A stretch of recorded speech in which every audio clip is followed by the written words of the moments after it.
2024లో జరగనున్న టీ20 ప్రపంచ కప్లో భారత జట్టుకు రోహిత్ శర్మ కెప్టెన్గా ఉంటాడని బీసీసీఐ సెక్రటరీ జై షా ధృవీకరించారు.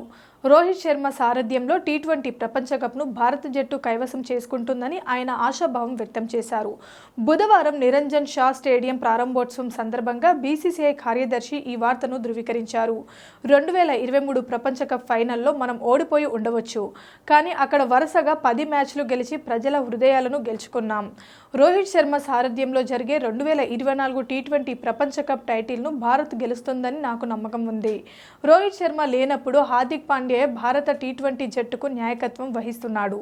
ముంబై ఇండియన్స్ 2024 ఐపీఎల్ కోసం రోహిత్ శర్మ స్థానంలో హార్దిక్ పాండ్యాను కెప్టెన్గా నియమించింది.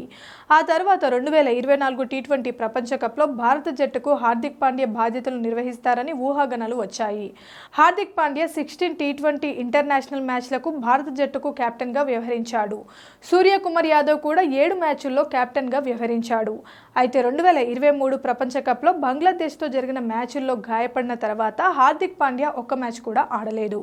2023 ప్రపంచ కప్లో భారత జట్టును రోహిత్ శర్మ అద్భుతంగా నడిపించి జట్టును ఫైనల్కు తీసుకెళ్లాడు. భారత కెప్టెన్ స్వయంగా దూకుడు వైఖరిని అవలంబించాడు. పవర్ ప్లే ప్రయోజనాన్ని అద్భుతంగా వాడుకున్నాడు. రోహిత్ శర్మ, విరాట్ కోహ్లీ ఇద్దరు టీ20 ప్రపంచ కప్ 2024లో ఆడాలని తమ కోరికను వ్యక్తం చేసినట్లు వార్తలు వచ్చాయి. ఆ తర్వాత ఆఫ్ఘనిస్తాన్తో జరిగిన సిరీస్లో వీరిద్దరూ తిరిగి వచ్చారు. ఐపీఎల్లో రోహిత్ శర్మ టీ20 క్రికెట్ యాక్షన్లో కనిపించనున్నాడు.